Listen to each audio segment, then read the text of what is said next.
The wilderness, it calls to us, doesn't it? That raw, untamed beauty, the thrill of adventure. But listen up, because out here you're not top of the food chain. Respect is paramount. And when it comes to the true kings of many wild places, bears, respect means being prepared. It's not about fear, it's about knowledge. Knowing what to do if you cross paths with one of these magnificent, powerful creatures can genuinely be the difference between an incredible story and a tragic headline. Many folks venture out ill-prepared, thinking it won't happen to them. That's a gamble you don't want to take. Your mindset, your awareness, these are your first lines of defense in the wild. Being prepared isn't just about carrying the right gear, though that's crucial too. It's about mental fortitude. It's about understanding the environment you're stepping into. Bears are a vital part of these ecosystems, and we are merely visitors in their home. So before you even lace up your boots, your training begins. Learn about the local wildlife. Understand their habits, their signs, their territories. This knowledge empowers you. It transforms potential fear into cautious respect. This preparation allows you to truly appreciate the wild, knowing you've done your homework to keep both yourself and the wildlife safe. It's a responsibility we all share when we answer that call of the wild. Think of it like this. You wouldn't set sail across an ocean without checking the weather, would you? Or without knowing how to navigate? Venturing into bear country without understanding bear behavior is just as reckless. These animals are intelligent and often predictable if you know what to look for. The goal is always to avoid a dangerous encounter in the first place. But if that moment does arrive, your prior knowledge and preparation will kick in. Panic is the enemy. Calm, informed action is your ally. This isn't just about surviving, it's about coexisting responsibly. So as we delve into the nitty-gritty of bear encounters, remember this core principle. Preparation is everything. It's the foundation upon which your safety is built. It's what allows you to explore these incredible wild spaces with confidence, not arrogance. The wilderness offers immense rewards, but it demands your sharpest senses and your utmost respect for its inhabitants. Let's make sure you're equipped with the knowledge to face whatever the wild throws your way, especially if it comes with 4 paws and a whole lot of muscle. Right, let's get into it. Alright, first things first, not all bears are created equal. Knowing which type of bear you might encounter is absolutely critical. The 2 most common types you're likely to meet in North America are black bears and grizzly bears, also known as brown bears. They look different, they behave differently, and crucially, you need to react differently to them. Misidentify the bear, and you could make a dangerous situation a whole lot worse. So pay close attention. This isn't just trivia, it's survival information that could one day save your skin out there in the deep wilderness. Black bears are generally smaller than grizzlies, though a large male black bear can still be a formidable animal. They have a straight facial profile, no prominent shoulder hump, and their claws are shorter, usually dark and curved, perfect for climbing trees. That's a key point. Black bears are excellent climbers. Their fur isn't always black, mind you. It can range from black to brown, cinnamon, or even blonde, which can sometimes cause confusion. Typically, black bears are more timid and curious than aggressive. They are opportunistic feeders, eating berries, insects, fish, and unfortunately sometimes our poorly stored food. Now let's talk grizzlies. These are the big boys. Grizzlies are larger with a distinctive hump on their shoulders. That's a big muscle mass they use for digging and for powerful swipes. Their face has a more dished or concave profile compared to a black bear. And their claws, long, straighter and lighter in color, sometimes up to 4 inches long. They are built for digging up roots and rodents and for taking down larger prey. Grizzlies are generally considered more aggressive than black bears, especially if surprised or if they feel their cubs or a food source is threatened. They are less likely to climb trees as adults due to their size and claw structure. Understanding these differences is your first step in a safe encounter. If you see a bear, take a moment, if possible, to identify it.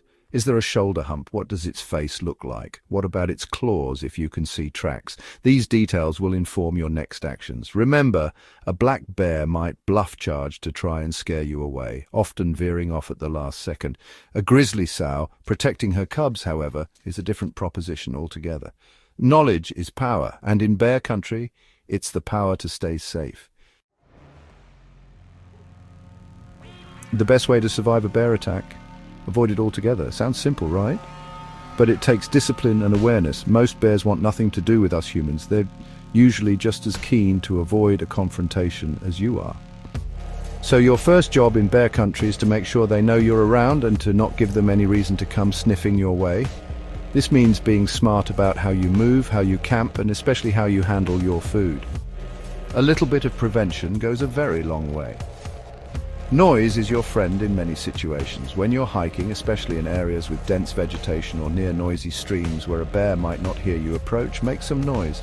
Talk loudly with your companions, sing a song, even if you're off-key. Some people use bear bells, but their effectiveness is debated. A sudden human voice is often more startling and effective. The goal is to avoid surprising a bear.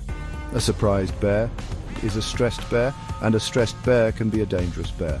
Let them hear you coming, so they have plenty of time to amble off. Food, glorious food.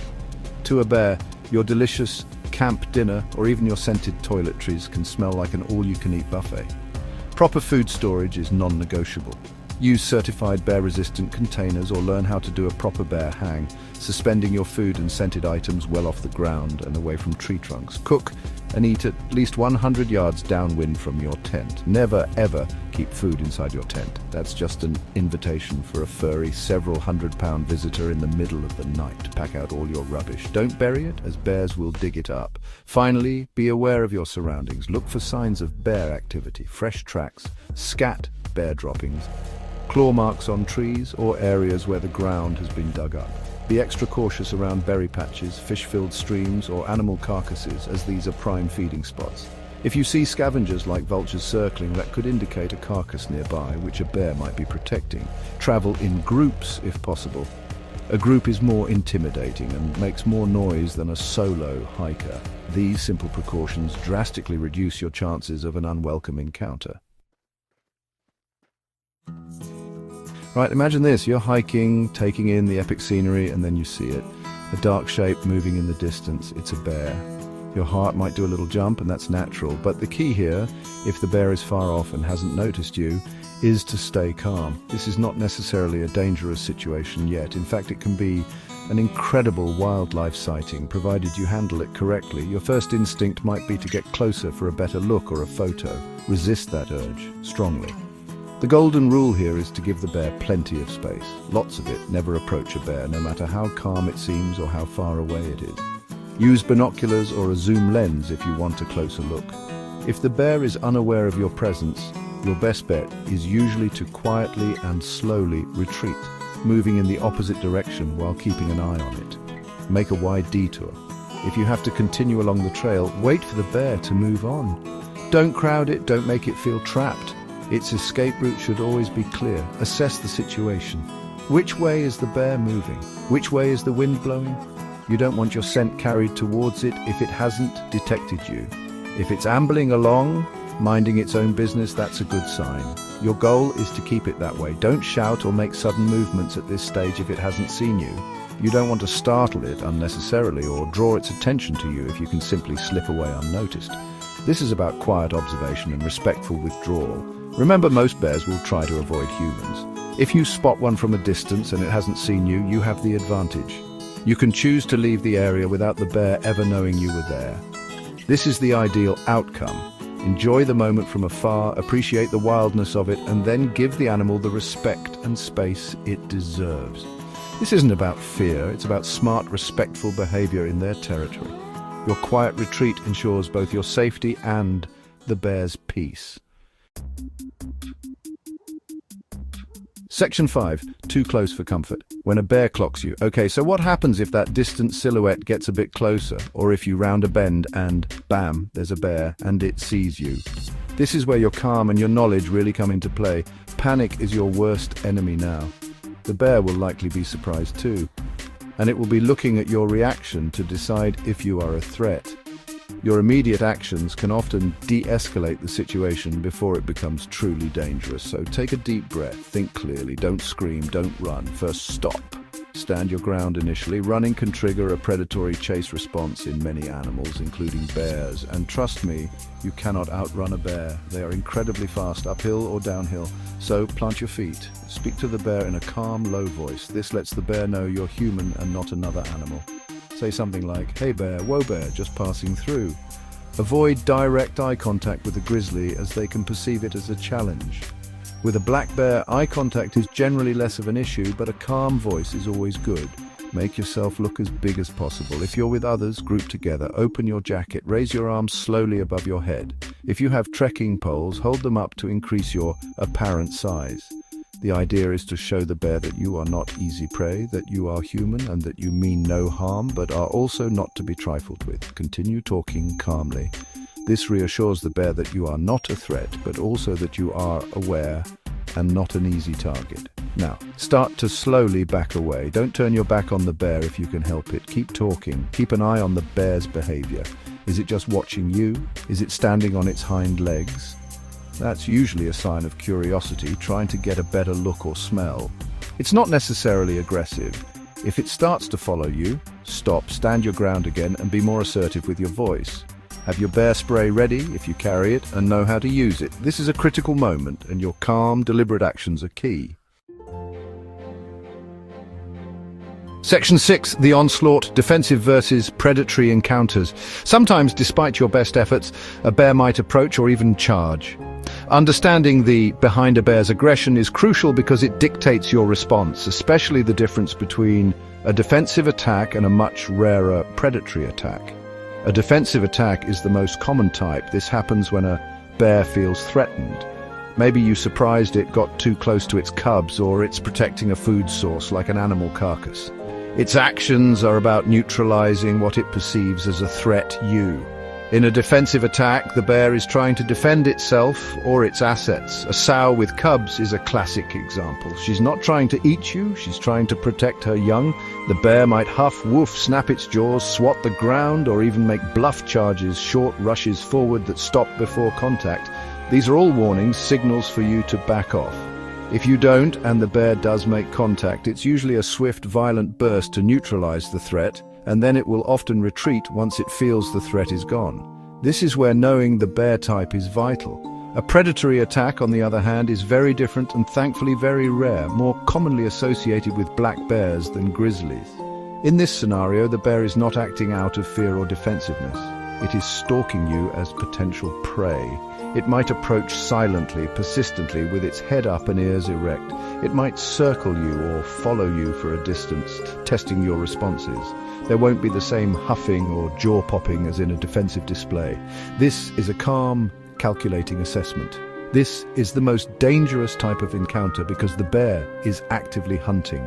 Recognizing these cues is paramount. If a grizzly bear makes a defensive attack, your primary strategy is to play dead. Lie flat on your stomach, spread your legs so it's harder for the bear to flip you over, and use your arms to protect the back of your neck. Stay still and silent. The bear wants to eliminate the threat. If you're passive, it may lose interest and leave. However, if it's a black bear attacking, or if you believe any bear attack is predatory, it continues to bite and maul after you play dead, then your strategy changes entirely. You must fight back with everything you've got. Section 7, fighting for your life, your ultimate stand. If a bear makes physical contact, your life is on the line. Your response depends critically on the type of bear and the nature of the attack. Let's break it down. If it's a defensive attack by as we touched on, your best bet is to play dead. Lie flat on your stomach or curl into a ball if it tries to roll you over. Protect your vital areas, back of the neck with your hands face down. Stay silent. The aim is to convince the bear you are not a threat. This can take incredible courage to lie still while a massive animal is on top of you, but it has saved lives. However, if that grisly attack persists and becomes a prolonged mauling, it might have shifted from defensive to predatory, or it's just an extremely agitated bear. In this dire situation, you have to fight back. This is your last resort against a grizzly. Aim for its face, eyes and nose, sensitive areas. Use any weapon you have. Rocks, sticks, your fists, even your teeth. Shout, be aggressive, show it you are not easy prey. This is a desperate fight for survival, and you must give it everything. Your will to live can make a huge difference. Now, the advice is different. If a black bear attacks you, do not play dead. Fight back immediately and aggressively. Black bear attacks are more likely to be predatory, or they are testing you. Show them you are dangerous. Shout, make noise, hit it with anything you can find. Rocks, branches, your backpack, your fists. Aim for the face, particularly the eyes and nose. Black bears have been driven off by people fighting back vigorously. They are generally less formidable than grizzlies and more likely to be deterred by a strong defense.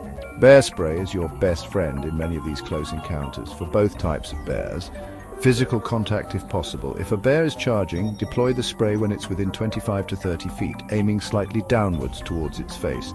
Create a cloud of pepper between you and the bear. This can often stop a charge in its tracks, giving you a chance to retreat.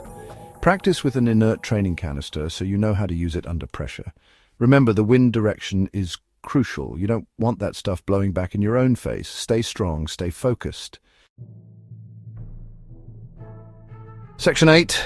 My own close shaves lessons forged in the wild. I've had my share of run-ins with bears over the years in some of the wildest places on Earth. I remember one time in Alaska tracking through dense alder thickets. Visibility was almost zero. I was making noise calling out, but the wind was howling and the river beside me was roaring.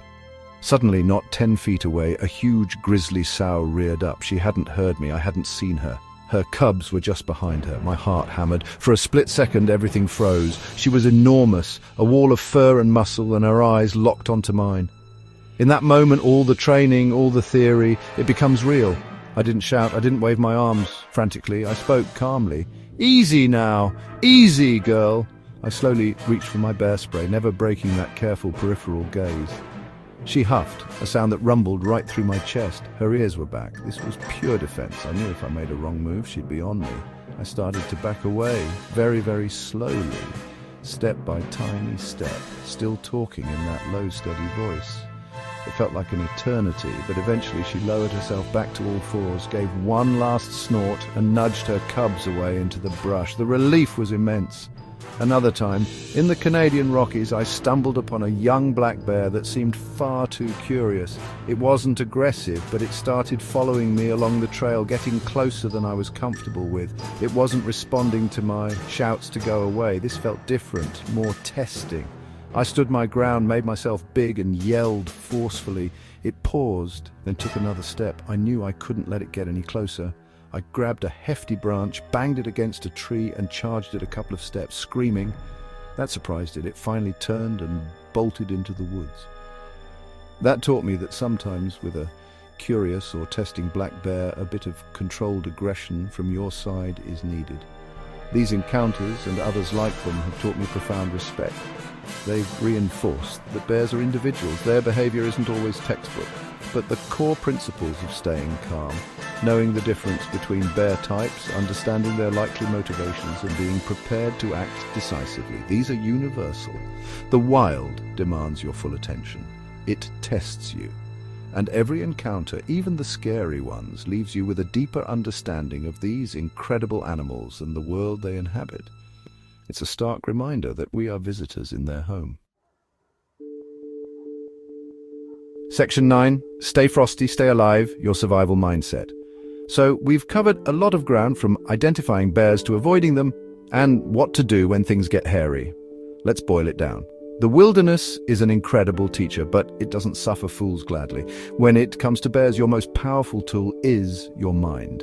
Staying calm under pressure, thinking clearly, and acting decisively based on knowledge. That's what will see you through. Remember the key differences. Black bears, often more timid, but fight back if they attack. Grizzlies, bigger, potentially more aggressive defensively, play dead initially. Unless the attack is prolonged. Preparation is not just a word, it's your lifeline. Before you even step onto the trail, know the area. Know what bears live there. Practice with your bear spray. Store your food impeccably. Make noise. Be aware of your surroundings. Look for tracks, scat, signs of feeding. Travel with others if you can. These aren't just tips. They are layers of safety you build around yourself. Each one reduces the risk, making a dangerous encounter less likely. And if it does happen, you're not relying on luck. You're relying on your training and preparation. Don't let the possibility of a bear encounter fill you with fear. Instead, let it fill you with respect. Respect for the power of these animals. Respect for the wild places they call home. Fear paralyzes. Knowledge empowers. With the right mindset and the right preparation, you can explore bear country safely and confidently. Enjoy the beauty. Embrace the adventure, but always keep your wits about you. The wild is raw, it's real, and it demands your best. Be ready to give it. Ultimately, surviving in the wild, whether it's facing a bear or any other challenge, comes down to that inner steel. That refusal to give up, that ability to stay frosty when the heat is on. Carry these lessons with you, practice them, ingrain them, because out there when it's just you and the wild, you are your own first responder. You are your own rescuer. Be prepared, stay alert, and embrace the adventure with the respect it deserves. You've got this. Now, get out there and explore responsibly.